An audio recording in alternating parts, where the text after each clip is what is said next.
Hi friends, welcome to Yashikar. நம்மளோட Sun டிவியில் ரீசெண்டாக தான் மிஸ்டர் மனைவி சீரியல் முடிய போகுது அப்படிங்கிற அப்டேட் வந்து கொடுத்துருந்தேன், ஞாபகம் இருக்கும்னு நினைக்கிறேன். மிஸ்டர் மனைவி சீரியல் இந்த வாரத்தோட முடியுது அப்படிங்கிறது எல்லாருக்குமே நிறைய பேருக்கு வருத்தம் இருக்குது. ஏன்னா இதில் நம்மளோட ஃபேவரட் ஹீரோயின் வந்து நடிச்சிட்ருக்காங்க. பவன் ரவீந்தரை நிறைய பேருக்கு பிடிக்கும். அந்த வகையில் அவர் வந்து இனிமேல் தமிழ் சீரியலில் எப்போ வருவார் அப்படின்னு சொல்லி நிறைய பேர் எதிர்பார்த்துட்டு இருக்காங்க.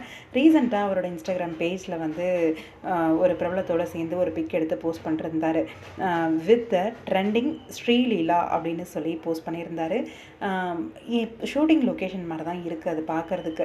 என்ன ஷூட்டிங் லொக்கேஷனாக இருக்கும்? அப்கமிங் சீரியல் ஏதாவது ஒன்றா சேர்ந்து பண்ணுறாங்களா, இல்லை மூவி ஏதாவதா, இல்லை ஆட் ஷூட் மாதிரி ஏதாவது பண்ணுறாங்களா அப்படின்னு தெரியல.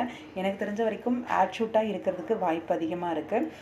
அப்கமிங் ஷூட்டிங் லொக்கேஷன்லேருந்து இந்த ஒரு பிக் வந்து ஷேர் பண்ணியிருந்தார் நம்ம பவன் ரவீந்தர் ரீசெண்டாக. கண்டிப்பாக பவனை மறுபடியும் தமிழ் சீரியலில் பார்க்கணும் அப்படிங்கிறது தான் எனக்கு. ரொம்பவே சூப்பராக நடிக்கக்கூடிய ஒரு நடிகர், எல்லாருக்கும் ஃபேவரட்டான ஒரு நடிகரும் கூட. கண்டிப்பாக அவரை ரொம்பவே தமிழ் இண்டஸ்ட்ரியில் மிஸ் பண்ணுவோம். சீக்கிரமாகவே ஒரு நல்ல ப்ராஜெக்டில் அவரோட என்ட்ரி இருக்கும் அப்படிங்கிற ஒரு நம்பிக்கை இருக்குது. பாப்போம், வெயிட் பண்ணி என்ன ப்ராஜெக்டில் வராரு என்ன அப்படிங்கிறது. இந்த ப்ராஜெக்ட் வந்து ஆட் ஷூட்டாக இருக்க வாய்ப்பு இருக்குதுன்னு நினைக்கிறேன். உங்களோட கருத்து என்ன அப்படின்னு கமெண்ட் பாக்ஸில் மறக்காமல் கமெண்ட் பண்ணுங்கள்.